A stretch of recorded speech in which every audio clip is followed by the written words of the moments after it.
नमस्कार दोस्तों, मेरा नाम है विमल सिंह। बालाजी स्टडी अड्डा में आपका स्वागत है। सीटेट इससे पहले वाला जो आपका पेपर हुआ था उसके पेपर 2 का सॉल्यूशन हम करा रहे हैं। तो इससे पहले हमने उसके बाल विकास के 30 प्रश्न देखे थे। साइड में बटन में पेपर 2 वाले के 30 प्रश्न आपको मिल जाएंगे। आज हम देखेंगे मैथ और साइंस का जो पोर्शन आता है उसमें साइंस के जो प्रश्न जूनियर पेपर में पेपर 2 में पूछे गए थे उसके जो है वो 30 प्रश्न। इससे पहले जो आपका दिसंबर 2020 वाला पेपर 31 जनवरी 2021 को हुआ था उसका सॉल्यूशन। तो शुरू करते हैं प्रश्न नंबर 61 से। प्रश्न कह रहा है निम्नलिखित में से कौन सही मिलान का निरूपण करता है? सिकुड़कर और शिथिल होकर शरीर की गति में सहायता करती है। कठोर संरचना जो कंकाल बनाती है। कंकाल का भाग जिसे झुकाया जा सकता है और वक्ष की अस्थि और मेरुदंड को जोड़कर बक्से की रचना करती है। उपास्थि, पेशी, पसली पिंजर और अस्थि, इस टाइप से 4 आपको यहाँ पर सही मिलान सामने दे रखे हैं और नीचे आपको ऑप्शन भी दे रखे हैं। तो बताइए कौन किससे मैच होगा। तो सबसे पहले बात करते हैं आंसर की, फिर सही मिलान की। तो सेकंड वाला यहाँ पर सही होगा।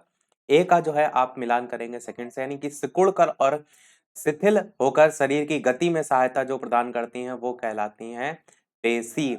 आपका फर्स्ट का सेकंड हो जाएगा।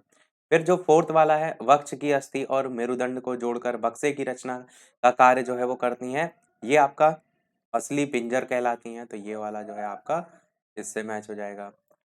कठोर संरचना जो कंकाल बनाती हैं, ये आपका अस्थि होता है। तो बी जो है इसका फोर्थ वाला हो जाएगा। और कंकाल का भाग जिसे झुकाया जा सकता है वो आपको जो बचा उपास्थि, वो हो जाएगा, यानी कि सी का जो है वो फर्स्ट हो जाएगा। तो ये केवल आपको सही मिलान ही नहीं देखने हैं, ये कौन सा किससे संबंधित है आपके दिमाग में भी होना चाहिए, क्योंकि यहाँ से प्रश्न आ सकता है। किसी भी एक पॉइंट से जो है वो पूछा जा सकता है। अगला देखते हैं 62 प्रश्न। और वीडियो की क्वालिटी को साइड से थोड़ा सा इंक्रीज रखिएगा, बढ़ा लीजिएगा, ताकि आपको सारी चीजें क्लियर जो है वो दिखाई दें। प्रश्न आपके हिंदी इंग्लिश दोनों में है, ऐसे मैंने यहाँ पर जो है वो रखा है। 62 प्रश्न है, निम्नलिखित में से मानव की कौन सी ग्रंथि 2 से अधिक हार्मोन स्रावित करती है? एड्रिनल ग्रंथि, प्यूस ग्रंथि, अग्नाशय या थायराइड? तो मानवों की कौन सी ग्रंथि है जो 2 से अधिक हार्मोन स्रावित करती है? बताइए इनमें से कौन सा सही होगा। आंसर की बात करते हैं इन चारों ऑप्शन में से, तो प्यूस ग्रंथि आपका ऑप्शन सही होगा। प्यूस ग्रंथि से निकलने वाले हार्मोन कौन कौन से होते हैं? तो एल टी एच हार्मोन होता है, और जी टी एच हार्मोन होता है, और एफ एस एच हार्मोन होता है। एक हार्मोन एल एच होता है, एक आपका एस टी एच होता है, एक आपका ए डी एच होता है। तो इस टाइप से अलग अलग होते हैं। टी एस एच भी होता है, एक होता है ए सी टी एच। ये सभी जो है पीयूष ग्रंथि से निकलने वाले हार्मोन होते हैं। प्रश्न में पूछा था कौन सी ग्रंथि 2 से अधिक हार्मोन स्रावित करती है, तो आप देख रहे हैं कितने सभी हार्मोन है। अगला प्रश्न है, नीचे दिया गया कौन सा कथन यहाँ पर सही है? सभी धातुएं ठोस होती हैं, सभी धातुएं कठोर होती हैं, या फिर सभी अधातुएं गैस होती हैं, या सभी अधातुएं अतन्य यानी कि तन्य नहीं होती। देखिए पहला ऑप्शन तो सीधे कट जाएगा, सभी धातुएं ठोस होती हैं, ऐसा तो बिल्कुल भी जरूरी नहीं है। ऐसी बहुत सी आपको धातुएं देखने को मिल जाएंगी जो ठोस नहीं है। और जब ठोस वाला हमने हटा दिया तो धातुएं कठोर होती हैं, ये वाला ऑप्शन भी कट जाएगा। सभी अधातुएं गैस होती हैं, ऐसी स्थिति भी नहीं है आपका, पहला ये वाला भी कट जाएगा। फोर्थ वाला आपका सही है कि सभी जो अधातुएं होती हैं वो तन्य जो है वो नहीं होती हैं, यही आपका सही होगा। अच्छा, एक एग्जाम्पल भी आपको पता होना चाहिए, जैसे कि ब्रोमीन आपका जो है वो एग्जाम्पल है। अब यहाँ पर कह रहा था ना सभी धातुएं कठोर होती हैं ठोस होती हैं, तो ब्रोमीन जो है ये द्रव धातु होती है। इस तरीके से भी आप जो है वो इसका तोड़ याद रख सकते हैं। अगला देखते हैं 64 प्रश्न कि वाई कोई मानव निर्मित रेशा फाइबर है जिसे प्राकृतिक स्रोत से प्राप्त किया जाता है? तो वाई क्या हो सकता है? रेयॉन हो सकता है, या फिर नायलॉन हो सकता है, या एक्रिलिक हो सकता है, या जूट हो सकता है? तो बताइए इनमें से कौन सा जो है वो सही होगा। आंसर की बात करते हैं तो आपका ऑप्शन इन चारों में से रेयॉन जो है वो सही होगा। पहला वाला ऑप्शन रेयॉन जो है ये आपका मानव निर्मित जो रेशा है फाइबर उसमें आता है, प्राकृतिक स्रोत से प्राप्त किया जाता है। तो यही आपका ऑप्शन यहाँ पर जो है वो सही होगा। अगला देखते हैं 65 प्रश्न आपका। नीचे दी गई तालिका जो है उसका अध्ययन करना है। एक तरफ ईंधन एबीसीडी दे रखे हैं, उनका ऊष्मीय मान दे रखा है, जैसे उच्च, मध्यम, मध्यम, निम्न। उसकी अवस्था भी दे रखी है, ठोस, गैस, द्रव, गैस, द्रव और ज्वलन ताप भी आपका दे रखा है। आपको बताना है इनमें से घरेलू ईंधन के रूप में कौन सा सबसे अधिक उपयुक्त होगा। एबीसीडी 4 हैं, कौन सा इनमें से आप घरेलू ईंधन के रूप में यूज कर सकते हैं, जिसका जो ऊष्मीय मान है उच्च होगा, अवस्था उसकी ठोस होगी, ज्वलन ताप उच्च होगा, वो आएगा या मध्यम, इस टाइप से करके 4 ऑप्शन दे रखे हैं। आंसर की चलिए बात करते हैं, तो आपका ऑप्शन यहाँ पर सी जो है वो सही होगा, यानी कि जिसका ऊष्मीय मान मध्य होना चाहिए। उच्च बहुत ज्यादा होगा तो आप जाहिर सी बात है बर्तन पता चले रखे वही पिघल जाए। तो ऊष्मीय मान भी मध्य होना जरूरी है और जो ज्वलन ताप है वो भी मध्य होना जरूरी है, तो उच्च वाले ऑप्शन काट दीजिए। और अगर बात करें अवस्था की, तो गैसीय अवस्था में आप देखते हैं यूज भी करते हैं घरेलू ईंधन के रूप में, जैसे एलपीजी है, सिंपल सा एग्जांपल। तो बस यही आपका सही हो जाएगा। तो आंसर आपका यहाँ पर सी वाला जो है वो सही होगा। अगला प्रश्न देखते हैं 66। किसी विशिष्ट क्षेत्र में विशिष्ट रूप से पाई जाने वाली जो स्पीसीज होती है उसको क्या कहा जाता है। संकटापन्न स्पीसीज, विलुप्त स्पीसीज, विशेष क्षेत्रीय स्पीसीज या प्रवासी स्पीसीज, बताइए। किसी विशिष्ट क्षेत्र में विशिष्ट रूप से पाई जाने वाली स्पीसीज को क्या कहते हैं। आंसर की बात करते हैं तो उसे विशेष क्षेत्रीय यानी कि इंडेमिक स्पीसीज के नाम से जो है वो जानते हैं। 67 प्रश्न है कि एक्स धातु धातु वाई को उसके लवण विलयन से विस्थापित कर देती है, परंतु धातु जेड को उसके लवण विलयन से विस्थापित करके करने योग्य जो है वो नहीं है। इनमें सबसे ज्यादा अभिक्रियाशील धातु कौन सी है। एक्स, वो जो वाई को उसका हटा रही है, विस्थापित कर रही है, वाई या जिसको विस्थापित किया जा रहा है, या जेड जिसको विस्थापित करने योग्य नहीं है कोई, या निर्धारित ही नहीं किया जा सकता। तो क्या आप क्या कहेंगे कि जिसको जो है उसके लवण विलयन से विस्थापित करने योग्य नहीं है, बस वही आपका सबसे ज्यादा अभिक्रियाशील जो धातु है वो उसमें आएगी, यानी थर्ड वाला ऑप्शन जेड जो है यहाँ पर सही होगा। 68 प्रश्न है, किसी बिंब से प्रकाश किरणें किसी पृष्ठ पर गिरती हैं और पूरी तरीके से विसरित ढंग से परावर्तित हो जाती हैं, तो आप इस बिंब के प्रतिबिंब की आकृति के बारे में क्या कह सकते हैं। यह आभासी और समान साइज का होगा, या वास्तविक और आवर्धित होगा, या आभासी और आवर्धित होगा, या फिर कोई प्रतिबिंब ही नहीं बनेगा। बताइए इनमें से कौन सा सही होगा। आंसर की बात करते हैं इन 4 ऑप्शन में से, तो आप कहेंगे कि किसी भी प्रकार का कोई प्रतिबिंब ही नहीं बनेगा। फोर्थ वाला आपका ऑप्शन सही होगा, तो यही आपका ऑप्शन यहाँ पर सही होगा। अगला देखते हैं 69 प्रश्न, कि अपने कमरे में फर्श पर रखे किसी विशाल बॉक्स को सरकाने के लिए रेशमा को निम्नलिखित बलों में से किससे अधिक बल लगाना चाहिए। स्थैतिक घर्षण, गुरुत्वाकर्षण बल, अभिलंब बल या पेशीय बल। यानी अपने कमरे में फर्श पर रखा कोई विशाल बॉक्स है, उसको सरकाना है, किसको, रेशमा को। तो जो बल यहाँ पर दे रखे हैं उसमें से किससे अधिक बल लगाना चाहिए, ये आपसे पूछा गया है। आंसर की बात करते हैं तो आपका ऑप्शन स्थैतिक घर्षण जो है आपका सही होगा, ऑप्शन पहला वाला। और आपको पता भी है ना, किसी भी वस्तु को अगर सरकाना है, अपने स्थान से दूसरे स्थान पर ले जाना है, तो उसके लिए जरूरी होता है घर्षण बल। चाहे वो आप कार भी चलाते हैं, ढलान पर कोई चीज उतारते हैं, घर्षण बल। 70 प्रश्न है, इनमें से कौन सा सही कथन है उसकी पहचान कीजिए। पहला कह रहा है कंपन की आवृत्ति निम्न है तो तारत्व उच्च होता है। ध्वनि की प्रबलता का निर्धारण कंपन की आवृत्ति द्वारा किया जाता है। ध्वनि निर्वात में गमन ही नहीं कर सकती, या ध्वनि का तारत्व उसके आयाम द्वारा निर्धारित होता है। तो आपको छांटना यहाँ पर सही है। और सही आंसर की बात करते हैं तो आप कहेंगे कि जो ध्वनि है उसको संचरण के लिए किसी न किसी माध्यम की आवश्यकता होती है। मैंने काफी बार आपको बताया है, निर्वात में गमन नहीं कर सकती, ये बिल्कुल सही है आपका। और एक एग्जाम्पल के जरिए भी आपको बताया है, ऐसे इंटरव्यू में पूछ लिया जाता है कि अगर आप अंतरिक्ष में खड़े हैं या चांद पर खड़े हैं इस टाइप से, और आपके 1 किलोमीटर या आप जहाँ खड़े हैं वहीं पर अगर एक बम फोड़ा जाता है तो उसकी ध्वनि कितने किलोमीटर दूर तक सुनाई देगी, टाइप से पूछा जाता है। तो ध्वनि सुनाई नहीं देगी, क्योंकि ध्वनि निर्वात में गमन नहीं कर सकती है, उसको चाहिए होता है कोई ना कोई माध्यम। 71 प्रश्न, नीचे दिया गया कौन सा समुच्चय ऐसे द्रवों को समाविष्ट करता है जो विद्युत के हीन चालक हैं। तो बताइए, टोटी का जल, शैम्पू, शहद, लवण विलयन, नींबू का रस, सिरका, शैम्पू, वनस्पति तेल, आशुद्ध जल चीनी का विलयन, सिरका, नींबू का रस। तो बताना है ऐसे द्रवों को जो कि विद्युत के हीन चालक हैं। आंसर की बात करते हैं, आपका शैम्पू, वनस्पति तेल और आसुत जल, ये तीनों वाला आपका ऑप्शन यहाँ पर सही होगा, जो कि विद्युत के हीन चालक हैं। 72 प्रश्न नीचे दिया गया कौन सा समुच्चय रासायनिक परिवर्तन का समाविष्ट जो है वो करता है? पानी उबालना, कांच तोड़ना, लोहे को जंग लगना। तो यहाँ पर लोहे को जंग लगना तो है रासायनिक परिवर्तन का, पर बाकी नहीं है।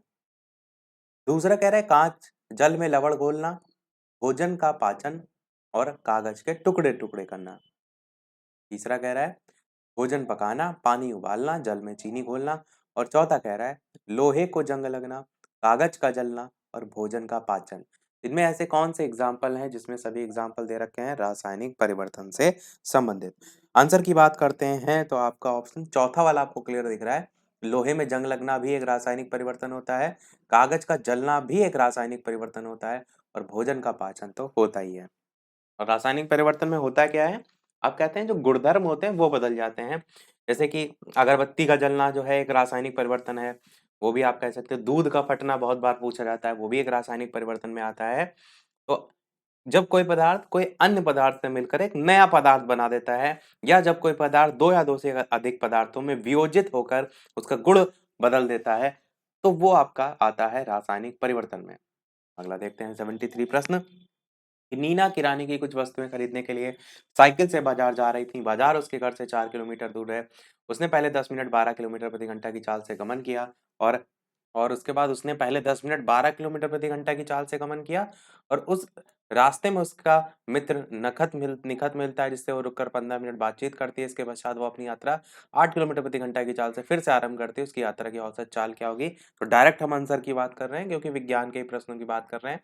तो आपका पहला ऑप्शन यहाँ पर 6 किलोमीटर प्रति घंटा आ जाएगा। आपका पहला ऑप्शन यहाँ पर सही होगा।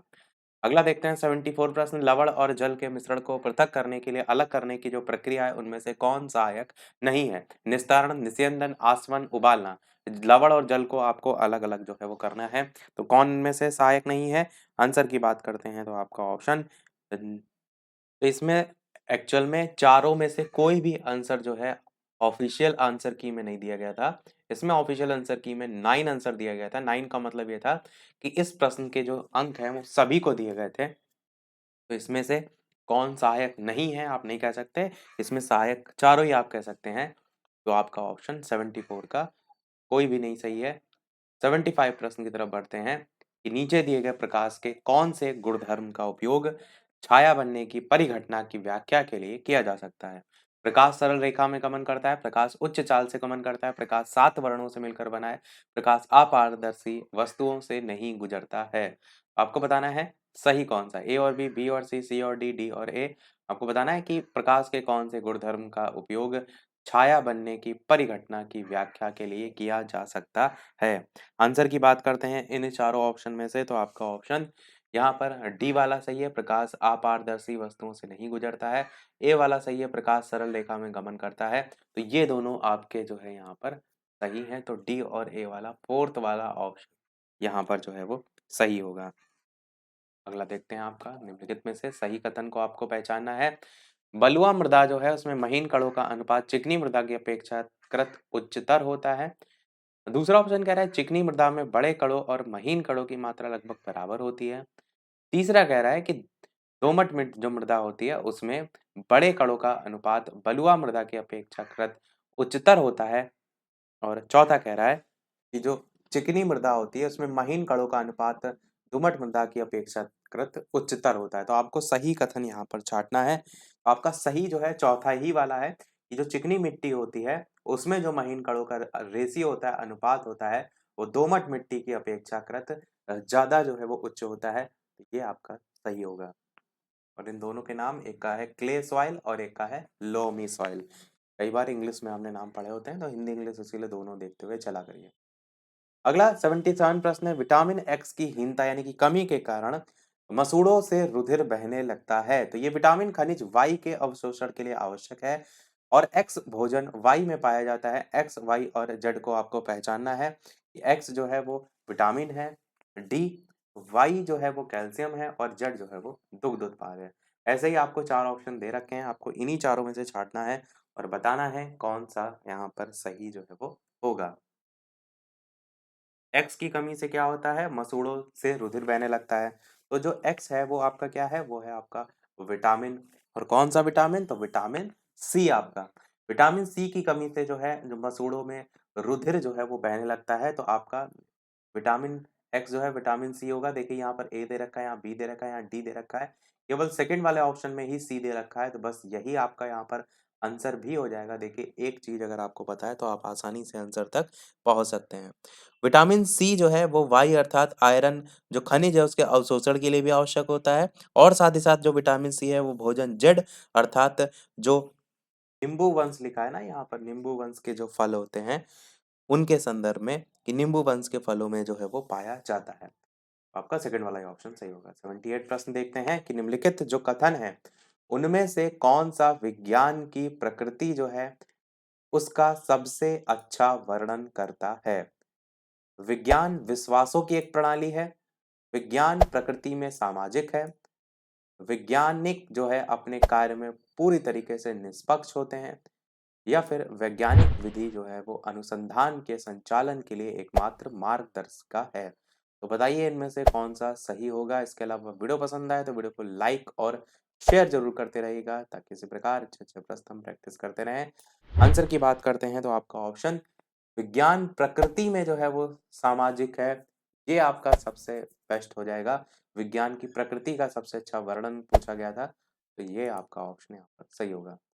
79 प्रश्न आपका है कि विज्ञान की पाठ्यचर्या में संज्ञानात्मक वैधता का अर्थ जो है वो है विज्ञान की अवधारणाएं समय के साथ कैसे विकसित होती हैं उसका समावेश, शिक्षार्थियों के संज्ञानात्मक स्तर के अनुसार सामग्री का समायोजन, पाठ्य वस्तु का तुच्छीकरण या विज्ञान के उचित मजेदार तत्वों को शामिल करना।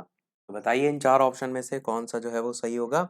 आंसर की बात करते हैं ऑप्शन एबीसीडी में से, तो आपका ऑप्शन बिल्कुल यहाँ पर शिक्षार्थियों के संज्ञानात्मक स्तर के अनुसार सामग्री का समायोजन, ये आपका सही होगा। विज्ञान की पाठ्यचर्या में संज्ञानात्मक वैधता का अर्थ।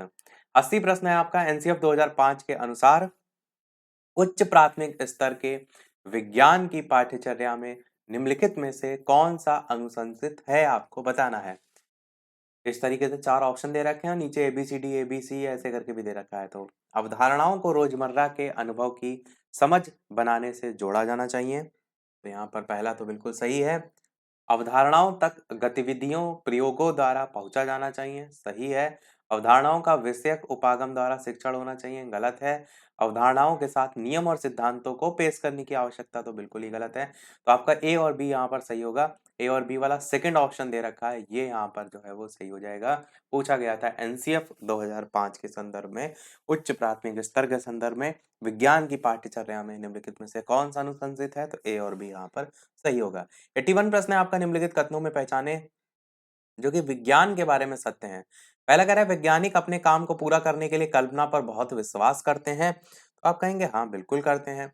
कई चीजें कल्पना पर ही आधारित होती हैं। अब जैसे वैज्ञानिक में आप बहुत सी चीजें देखते हैं ना, ब्लैक होल हो गया, अंतरिक्ष में बहुत से तारे हैं और बहुत से ऐसी चीजें जो प्राचीन काल में भी आप देखेंगे, या अगर महाद्वीपों की भी बात आती है तो ऐसा माना जाता है कभी एक जुड़े हुए थे, फिर धीरे-धीरे जो है ये धीरे-धीरे अलग हुए, तो ये सब क्या है कल्पना पर ही आधारित है। दूसरा कह रहा है सभी वैज्ञानिक विचारों को नियंत्रित प्रयोगों द्वारा खोजा और परखा जाता है। गलत है। जब एक सिद्धांत को वैज्ञानिक सबूतों के द्वारा बहुत अधिक समर्थन मिलता है तो वह नियम बन जाता है, ऐसा भी नहीं है। आने वाले समय में विज्ञान समाज की अधिकांश समस्याओं को हल करने में सक्षम होगा, ये आपका सही है। पर पूछा गया है विज्ञान के बारे में कथन, तो पहला ही वाले कथन के साथ हम जाएंगे। वैज्ञानिक अपने काम को पूरा करने के लिए कल्पना पर बहुत विश्वास करते हैं। अगला है यीशु का एक सप्ताह के लिए मौसम की रिपोर्ट एकत्रित करने का एक व्यक्तिगत कार्य जो है वो दिया गया यीशु को। नीचे दिए गए आकलन संकेतकों से पहचाने कि यीशु कहाँ जो है वो गलत हो गई। वह हर दिन एक वेबसाइट से आंकड़े जो है वो सारणीबद्ध जो है वो करती है। तो ये सही तरीका है, क्योंकि बात हो रही है यीशु को काम दिया गया मौसम की रिपोर्ट, तो उसने क्या किया एक वेबसाइट ले ली जहाँ से जो डेली का अपडेट रहता है कि आज मौसम इतना रहा, तो उसने अपना नोट बनाना शुरू कर दिया। दूसरा कह रहा है कि वह इस परिणाम पर पहुँचती है कि आने वाले सप्ताह में बारिश हो सकती है या नहीं। अब देखिए क्या होता है ना, एक हमने एवरेज निकाल लिया कि लगातार बारिश हो रही है। ये यहाँ और आगे इतने दिन तक हो सकती है, तो ये भी आपका सही है, एक संकेतक के तौर पर। फिर वह निष्कर्ष निकालती है कि आर्द्रता में कमी से वर्षा की संभावना बढ़ जाती है। बस यही वो गलत हो गई है और यही आपका प्रश्न में पूछा गया था। थर्ड वाला यहाँ पर जो है वो गलत है, यानी कि यही आंसर आपका हो जाएगा। चौथा कह रहा है वो समझती है कि अधिकतम और न्यूनतम तापमान की सीमा प्रतिदिन भिन्न है। तो ये भी आपका ऑप्शन यहाँ पर सही है। बस गलत आपको पूछा गया था, तो थर्ड वाला यहाँ पर गलत हो जाएगा। 83 प्रश्न है, निम्नलिखित में से क्या शिक्षार्थियों में संकल्पनात्मक कमी को समझने के लिए एक उपयोगी रणनीति है, आपको बताना है। प्रश्नोत्तरी सत्रों का आयोजन करना, प्रयोगात्मक जो कौशल हैं उनका अवलोकन करना, अवधारणा मानचित्रण का उपयोग करना, नियमित गृह कार्य देना। पूछा गया है कि शिक्षार्थियों में संकल्पनात्मक जो कमी है उसको समझने के लिए एक रणनीति कौन सी हो सकती है। तो संकल्पना को की कमी को समझने के लिए अवधारणा मानचित्रण का उपयोग किया जा सकता है। ये आपका सही होगा। अगला देखते हैं 84 प्रश्न कि विज्ञान को पढ़ने के लिए और अधिक लड़कियों को प्रोत्साहित करने के लिए आप निम्न सभी प्रकारों को अपना सकते हैं, सिर्फ एक को छोड़कर। कौन सा इनमें से गलत है? पहला कह रहा है लैंगिक रूप से संवेदनशील भाषा का उपयोग करें और अपने जो शिक्षार्थी हैं उनको ऐसा करने के लिए प्रोत्साहित करें। दूसरा कह रहा है ध्यान रखें कि जो विज्ञान की कक्षा है उसमें लड़कियां हमेशा हावी रहें। सीधे-सीधे गलत आपको बोल रहा है। बस यही आपका बिल्कुल गलत है। तो यही प्रश्न पूछा भी गया था। कक्षा में महिला वैज्ञानिक जो है उनको आमंत्रित करें, बिल्कुल कर सकते हैं। विज्ञान के बारे में मिथक और रूढ़ियों की जांच में शिक्षार्थियों को जोड़ें, तो ये भी आपका सही है। सेकंड वाला गलत है, इसलिए आंसर सेकंड वाला ही आपका यहाँ पर हो जाएगा। 85 प्रश्न है कि विज्ञान शिक्षक को और अधिक अपसारी प्रश्न पूछने चाहिए क्योंकि गहन सोच को प्रोत्साहित और विकसित करता है, शिक्षार्थियों को उत्तर सही करने में दिशा प्रदान करता है, सोचने की युक्तियों को विकसित करता है या शिक्षार्थियों में सृजनात्मक व्यवहार के आकलन में सहायता करता है। तो कौन कौन से सही हैं? एबीसी, एसीडी, केवल बी, केवल ए, कौन सा इनमें से सही होगा? आंसर की बात करते हैं तो आपका ऑप्शन ए, सी और डी, बी वाला यहाँ पर गलत है। शिक्षार्थियों को उत्तर सही करने में दिशा प्रदान करता है अपसारी प्रश्न पूछने से, तो ये आपको नहीं हेल्प करेगा। बाकी आपका ए सी डी वाला सही है, यानी आंसर यहाँ पर सेकंड वाला जो है यहाँ पर सही होगा। 86 प्रश्न है कि कक्षा में जो प्रदर्शन है उनका उपयोग मुख्य रूप से शिक्षार्थियों को शामिल करता है। दृश्य और श्रवण सीखना, केवल दृश्य सीखना या दृश्य श्रवण और गति बोधक सीखना या श्रवण और गति बोधक सीखना, कौन सा सही होगा? आपका पहला ऑप्शन है यहाँ पर दृश्य और श्रवण सीखना, ये आपका सही होगा। कक्षा में प्रदर्शन का उपयोग मुख्य रूप से शिक्षार्थियों को शामिल करता है। 87 है घनत्व की अवधारणा आपको पढ़ाना है, उसके शिक्षण के लिए जांच उपागम का उपयोग करके अपनी विज्ञान जो कक्षा है उसके लिए नियोजन का क्रम दे। यहाँ पर क्रम एबीसी का दे रखा है, इसी में ही क्रम बताना है। सबसे पहला कह रहा है कि जो शिक्षार्थी उनको तैरने और डूबने वाली वस्तुओं के बीच संबंध निर्धारित करने का अवसर दें। दूसरा कह रहा है शिक्षार्थी जो है उनको विभिन्न वस्तुओं के साथ टब में पानी के साथ खेलने का अवसर दें। तीसरा कह रहा है शिक्षार्थियों को एक छोटी नाव डिजाइन करने के लिए कहें जो 1 किलोग्राम वजन ले जा सके। तो सी वाला तो एकदम क्रिएटिविटी बेस्ड है, तो ये तो सबसे लास्ट में आएगा। सी सबसे लास्ट में 1 नंबर में आया है और 4 नंबर पे आया है। ए बी में पहले ए आएगा, बी आएगा, बस आपको इतना देखना है। तो आपका सी लास्ट में हो गया, बी के सबसे पहले आएगा और ए जो है सेकंड नंबर पे आएगा, यानी बी ए सी ये क्रम चलेगा, यानी फोर्थ वाला आपका ऑप्शन यहाँ पर जो है वो सही हो जाएगा। अगला देखते हैं 88 प्रश्न कि वाई कोई ऐसा पौधा है जिसमें क्लोरोफिल नहीं होता है। तो बताइए अमरबेल, शैवाल, घटपर्डी या मेपल वृक्ष, कौन इनमें सही होगा? वाई कोई एक ऐसा पौधा है जिसमें क्लोरोफिल नहीं होता है।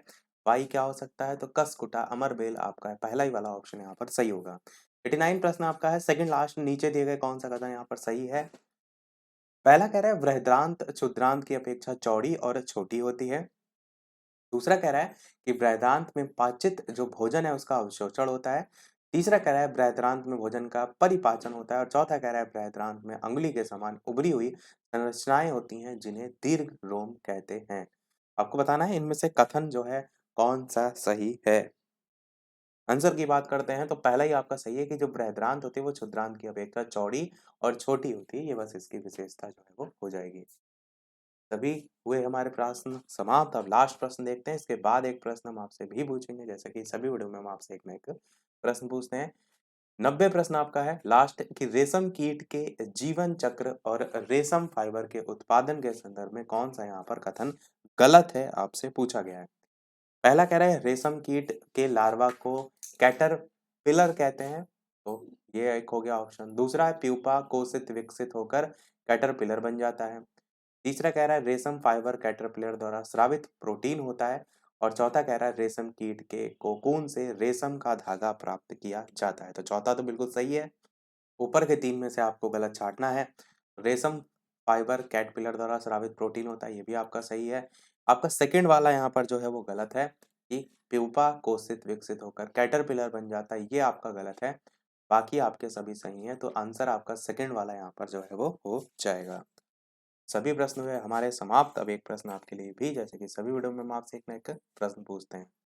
तो ये आपके लिए प्रश्न है, इसी पेपर में हिंदी के सेक्शन में पूछा गया था कि व्याकरण की दृष्टि से इंद्रधनुषी शब्द जो है वो कैसा है। संज्ञा है ऑप्शन ए, सर्वनाम है ऑप्शन बी, विशेषण है ऑप्शन सी, और क्रिया विशेषण है ऑप्शन डी। यानी 1 2 3 4 करके दे रखा है। इन चारों में से कौन सा सही होगा, अपना आंसर वीडियो के मेन कमेंट में टाइप करके जो है वो बताइएगा। लाइव टाइमिंग 2 है, दोपहर के 3 बजे और शाम के 8 बजे, तो लाइव आकर भी वीडियो आप देख सकते हैं, प्रश्नों की प्रैक्टिस कर सकते हैं। तो आज के वीडियो में इतना ही रखते हैं, मिलते हैं अगले वीडियो में कुछ नए प्रश्नों के साथ, नए टॉपिक के साथ। तब तक के लिए नमस्कार, जय हिंद।